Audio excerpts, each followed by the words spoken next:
Kisah Nabi Nuh alaihi salam. Setelah Nabi Idris alaihi salam wafat, sedikit demi sedikit iman masyarakat mulai menipis. Iblis dan pasukannya semakin gemar menggoda mereka. Kemudian mereka mulai senang membuat patung. Mereka membuat patung untuk menghormati para pahlawan, leluhur, tokoh-tokoh yang sudah mati. Patung-patung itu diberi nama sesuai nama para tokoh itu.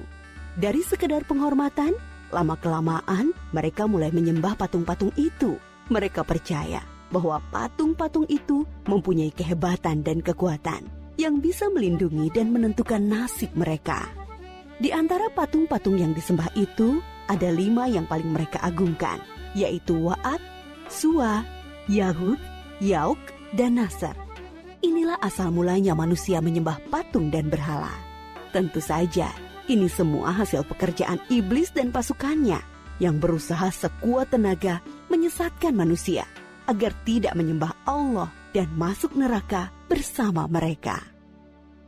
Allah tidak membiarkan manusia tersesat semuanya tanpa petunjuk. Maka Allah memilih Nuh alaihi salam untuk mengingatkan kaumnya agar mereka meninggalkan penyembahan dan berhala dan kembali menyembah Allah Subhanahu wa Ta'ala. Siapakah Nuh alaihi salam? Nuh adalah cucu dari Nabi Idris. Fisiknya kuat, terbukti dari umurnya yang sangat panjang, sekitar 1000 tahun. Hatinya mulia dan sabar luar biasa. Pikirannya juga sangat cerdas, rendah hati, soleh, dan taat kepada Allah. Nabi Nuh adalah Rasul Allah Subhanahu wa Ta'ala yang pertama.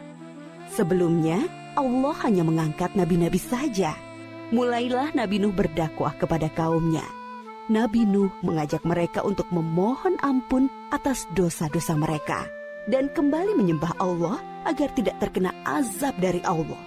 Sangat tekun Nabi Nuh mengajak kaumnya dengan berbagai cara, dengan terang-terangan di hadapan banyak orang, dengan diam-diam mendatangi seorang demi seorang. Berulang-ulang, siang dan malam, selama kurang lebih 950 tahun lamanya. Tetapi sedikit sekali yang mengikuti seruan Nabi Nuh. Kebanyakan dari pengikutnya ini adalah orang miskin dan pekerja kasar. Jumlahnya sekitar 80 orang. Yakni sebagian besar kaumnya tidak mau mengikuti ajaran Nabi Nuh. Mereka bersikap angkuh dan sombong dengan menutup rapat-rapat telinga mereka jika Nabi Nuh mulai berbicara untuk mendakwahi mereka. Bahkan mereka menantang Nabi Nuh agar mendatangkan azab yang diancamkan oleh Allah Subhanahu wa Ta'ala.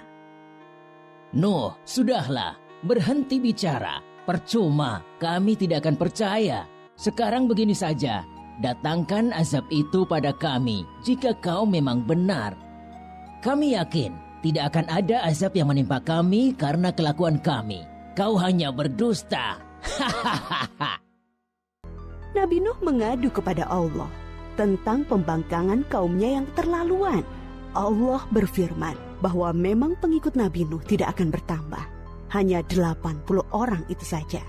Selebihnya mereka semua tidak akan beriman karena mereka sudah sangat sesat. Setelah jelas ketetapan Allah bahwa orang-orang itu tidak akan beriman, maka Nabi Nuh memohon kepada Allah. Tuhanku, musnahkanlah seluruh orang durhaka itu dari muka bumi. Mereka hanya membuat kerusakan dan melahirkan anak-anak yang durhaka. Kemudian Allah memerintahkan Nabi Nuh untuk membuat kapal yang besar. Pada masa itu ilmu perkapalan belum berkembang dengan baik. Allah mengajarkan ilmu itu kepada Nabi Nuh. Maka Nabi Nuh bersama pengikutnya membuat kapal besar terbuat dari kayu. Kayu itu didapati dari pohon-pohon di hutan di sekitar mereka. Ejekan kaum Nabi Nuh semakin menjadi-jadi. Melihat pembuatan kapal itu terasa aneh bagi mereka. Apalagi mereka tinggal jauh dari laut.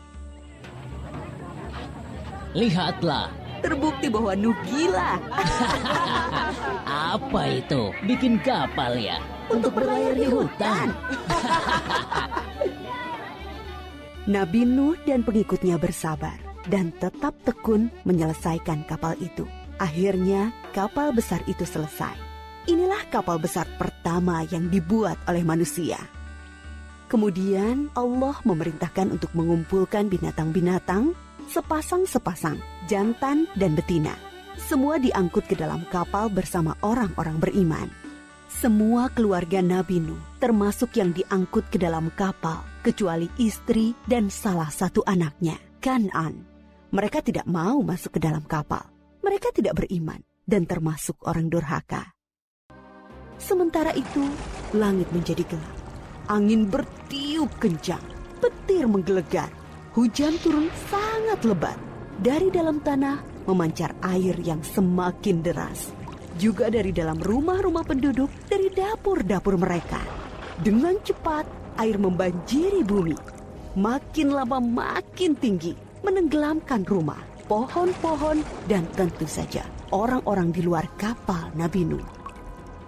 Ketika Nabi Nuh melihat sekelilingnya dari atas, tampak putranya, Kan'an, sedang menyelamatkan diri dari banjir. Karena kasih sayangnya kepada anaknya, Nabi Nuh berseru, Anakku sayang, masuklah ke dalam kapal ini. Tidak ada yang bisa selamat dari azab ini kecuali yang berada di dalam kapal. Tidak, ayah. Aku akan memanjat bukit yang tinggi. Pasti aku akan selamat. Tiba-tiba datang gelombang besar dan Kan'an tidak terlihat lagi. Dia termasuk yang dibinasakan. Nabi Nuh sangat sedih, tetapi beliau menerima keputusan Allah. Di dalam kapal, Nabi Nuh bertasbih, memohon ampun dan berdoa tidak henti-hentinya bersama orang-orang beriman. Setelah beberapa hari, Allah memerintahkan bumi untuk menelan banjir itu. Hujan berhenti, air pun surut masuk ke dalam tanah. Kapal pun berlabuh di daratan lagi. Orang-orang beriman keluar dari kapal dengan tetap bertasbih. Syukur yang tiada terkira. Mereka memulai hidup baru tanpa gangguan orang-orang kafir yang sudah tenggelam, dibinasakan Allah karena kesesatan mereka. Kisah Nabi Nuh memberikan kita pelajaran bahwa durhaka kepada Allah dan tidak patuh kepada Rasul utusannya membuat manusia ditimpa azab di dunia ini maupun di akhirat.